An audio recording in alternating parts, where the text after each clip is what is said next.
네, 제목을 이재명 거부권 꿈도 꾸지 마.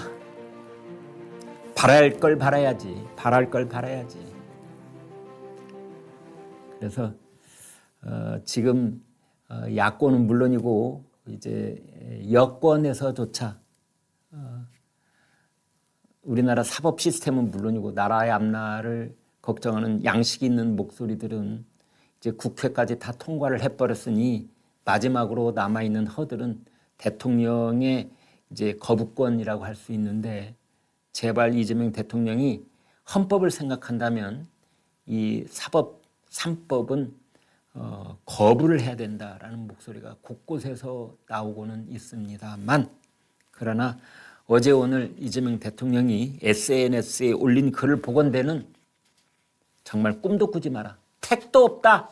택도 없다. 이런 생각이 들 정도입니다.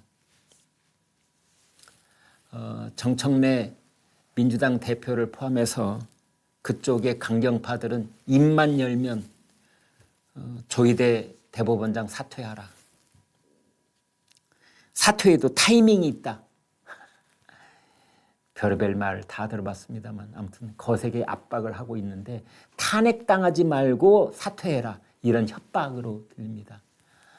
그런데 조희대 대법원장은 이제 맷집이 장난이 아닙니다. 지난 1년 동안 시달려왔기 때문에 적어도 작년 5월부터 지금까지 5, 6, 7, 8, 9, 10, 11, 12, 1, 2, 3 11개월 동안이나 시달려왔기 때문에 이 정도 협박에는 이제 눈 하나 꿈쩍 않을 만큼 맷집이 생겼다. 이제 그런 측면도 물론 있습니다. 정청래 대표가 조희대는 저항군의 우두머리다. 우두머리라는 말, 윤석열 전 대통령이 내란 우두머리 혐의로 이제 재판을 어제 시작됐죠. 그러니까 서울 고등법원에 있는 내란 전담 재판부 형사 1부하고 형사 12부. 서울 고등법원에요. 내란 전담 재판부가 두 곳이 생겼습니다. 하나는 형사 1부, 하나는 형사 12부 이렇게 되어 있습니다. 여러분 잘 아시겠지만 서울 고등법원에는 형사부가 있고 민사부가 있고, 크게 보면 말이죠. 민사부도 한 30-40개쯤 됩니다. 민사부가 훨씬 크죠. 사실 우리네 삶을 살아가는데 형사보다 민사가 훨씬 많지 않겠습니까? 이제 형사부도 한 30개 가까이 됩니다. 지금 최근에 변화가 좀 있어서 어제 오늘은 형사부가 몇 개 부서가 되는지 나중에 정확하게 말씀드리겠지만 아마 30여 개 될 가능성이 있습니다. 그런데 이 중에서 두 개의 부서, 형사 1부하고 형사 12부, 여기가 이제 내란 전담 재판부가 되어 있는 겁니다.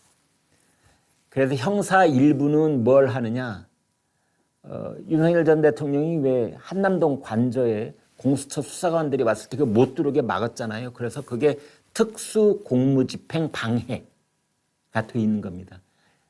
1심에서 징역 5년 선고됐었죠. 이제 그게 지금 항소심에 넘어와 있는데, 항소심이 내란 전담부가 돼 있어가지고 서울 고등법원의 형사 1부. 그리고 이제 그 윤 대통령 내란 우두머리 혐의, 이것은 내란 전담 재판부로 넘어와 있는데 그건 형사 12부.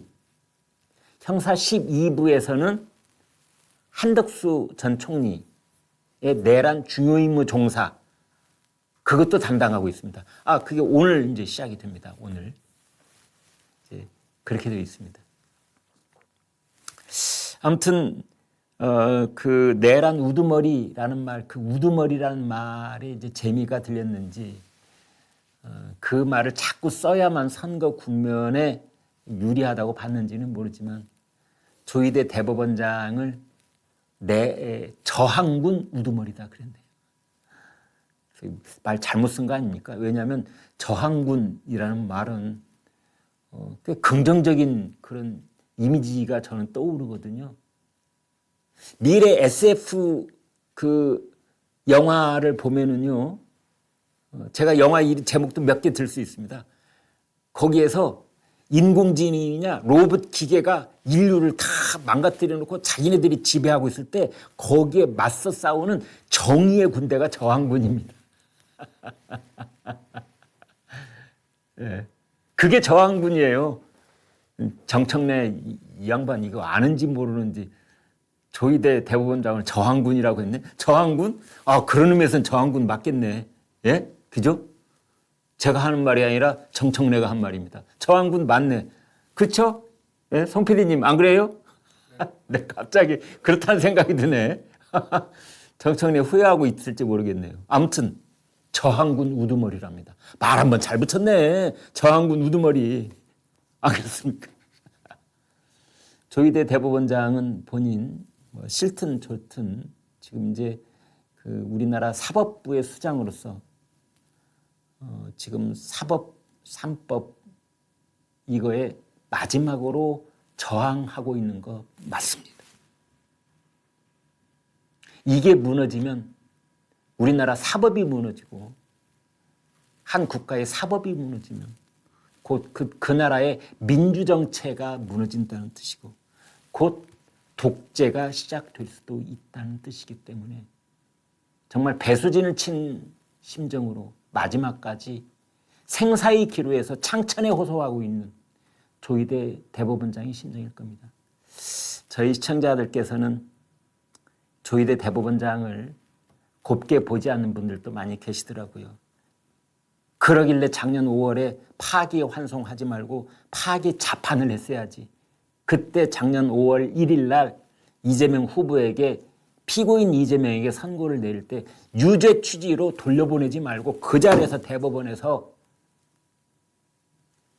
피선거권을 박탈할 수 있는 그런 형을 선고를 했어야지. 그 후과를 지금 겪고 있는 것 아니야. 그때 파기자판 안 해가지고. 이런 말씀 하시는 분들도 있습니다만. 아무튼 그런 조희대 대법원장이 지금 집권 세력이나 민주당에서 봤을 때는 정말 눈에 가시 같고 목에 걸린 뼈다귀 같은 모양입니다. 큰내 끌어내리려고 어제는 저 법여권 강경파들이 무슨 공청회를 열었다고 그래요. 조희대 탄핵 공청회. 세상에 살다 내가 탄핵 공청회 하는 것도 처음 봤네. 예? 그것도 열었다는 거 아닙니까, 어제. 거기서 우리 강경파 하면 떠오르는 인물들 있잖아요. 김민석 총리의 형 되는 사람, 그 다음에 민영배 의원, 이런 사람들 나와서 또 발언하고 그랬더라고요. 조선일보 사설은 대법원장 탄핵 협박 청와대가 자제시켜주길 바란다. 이런 사설을 썼는데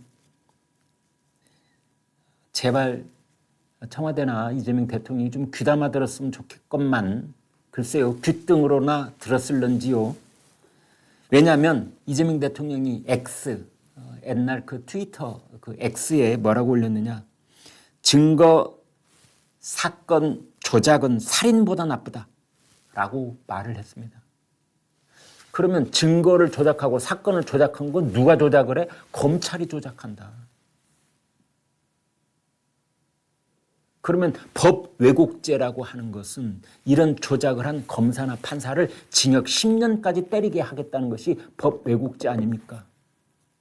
그런데 지금 모두 다 일어나서 거부권 행사해 주세요 하고 있는데 이 대통령이 뚝 자기 SNS에 증거 조작은 살인죄보다 더 나쁘다 했으니 법 왜곡죄 거부할 리 있겠습니까? 재판 소원 사심제하고 대법관 증언하고 법 왜곡죄 이 세 가지 중에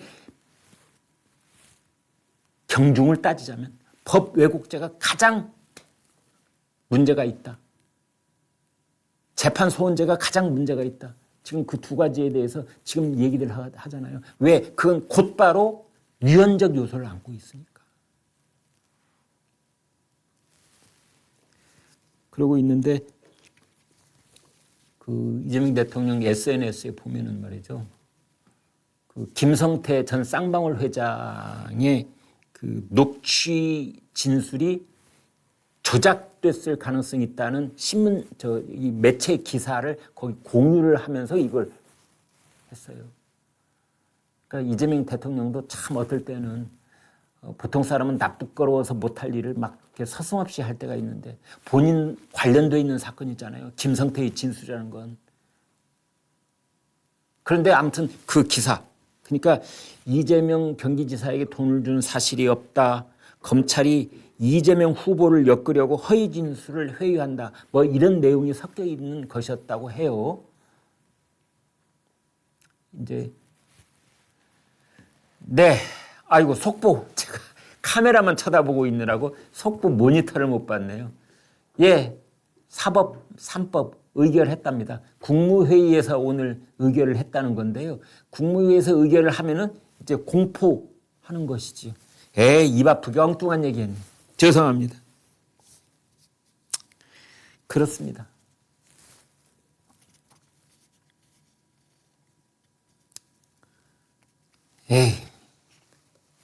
그러니까 제가 오늘 아침에 저희가 이렇게 붙여놓은 그 테마2 꿈도 꾸지 마, 택도 없어. 그 말대로 돼버리고 말았습니다. 그래서 이제 그 이석연 같은 사람, 국민통합위원장, 법 왜곡죄에 거부권을 요청을 한다. 마지막까지 읍소를 하고 또 대한변협, 그다음에 대한여성변호사협회 여기에 전직 회장들 14명이 사법 반대는 안 된다라고 끝까지 목소리를 냈지만 다 무산됐습니다. 글쎄 우리나라 사법 시스템에 조종을 울린 날이다. 저는 그렇게 명명을 해도 될 것 같습니다. 앞으로 이것이 원상복구가 되려면 또 얼마나 많은 세월을 기다려야 될지 모르겠습니다. 영영 원상복구되는 날이 안 올지도 모른다는 그런 비관적인 생각마저 듭니다. 이석연 국민통합위원장은 이런 말을 했습니다. 누더기는 아무리 고쳤어도 누더기다. 지금 이 사법 3법 얼마나 많이 고쳤는지 모릅니다. 고치고 다시 깁고 막 이렇게 해가지고 아니 본회의 상장하기 직전에 막 가서 이 누더기 고치고 이랬거든요. 저기 예전에요. 제가 그 문화부장 할 때 아시아프라고 하는 그 미술 전람회, 그러니까 우리나라 3대 미대가 있습니다. 서울미대, 홍익미대, 그다음에 예술종합대학 미대가 있는데 이제 거기 이 졸업반 그 대학생들이 졸업 작품을 내면 저희가 커다란 전시회를 만들어 가지고 그걸 이제 전시회를 하고 저희는 수익을 제로만 얻고 이제 그분들이 다 그 수익이 뭐 졸업반 학생들이 작품 하나 팔으면 그때 뭐 50만 원 뭐 작품 하나에 뭐 100만 원 뭐 이렇게 그 당시에는 그랬었습니다. 그렇지만 그걸 이제 눈 밝은 누군가가 20살 젊었을 때 이 작가의 새싹을 알아보고 그 작품을 사 놓는다면 그게 20년 뒤 100배가 돼 있을지 1000배가 돼 있을지 이제 뭐 이런 얘기까지 해가면서 그때 전람회를 열었습니다만은 그때 이제 풍경이 뭐냐? 전람 회장이 그림을 걸어놨잖아요. 이렇게 내일이 이제 내일 아침 8시부터 오픈입니다. 전날에 와가지고도 막 그림 고치는 학생들이 있어요. 물감이 마르기도 전에 와서 막 마지막 순간까지 한다는 거죠. 비유가 매우 부적절한데 왜 그게 떠올랐지? 아무튼 민주당이 주도한 사법 3법 그런 식으로 누더기를 고쳤거든요. 마지막까지 본회의장 상정하기 직전에 막 고치고 뭐 고치고 왔다 갔다.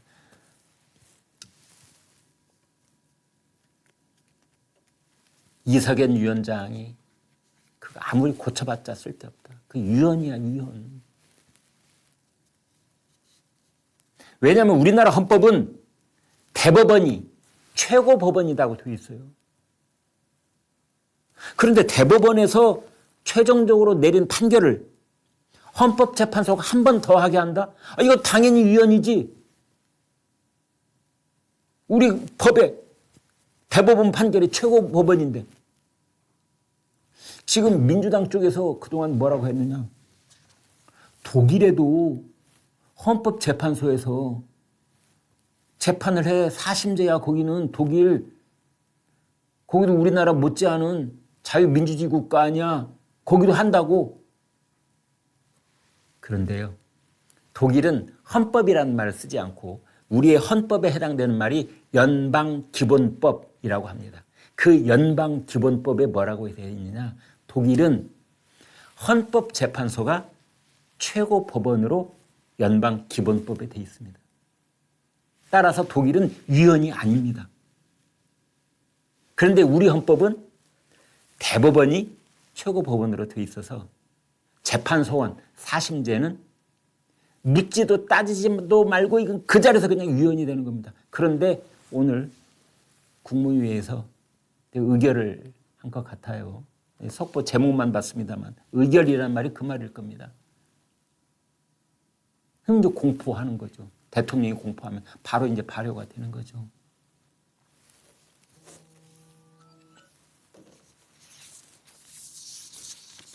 에이, 그렇습니다.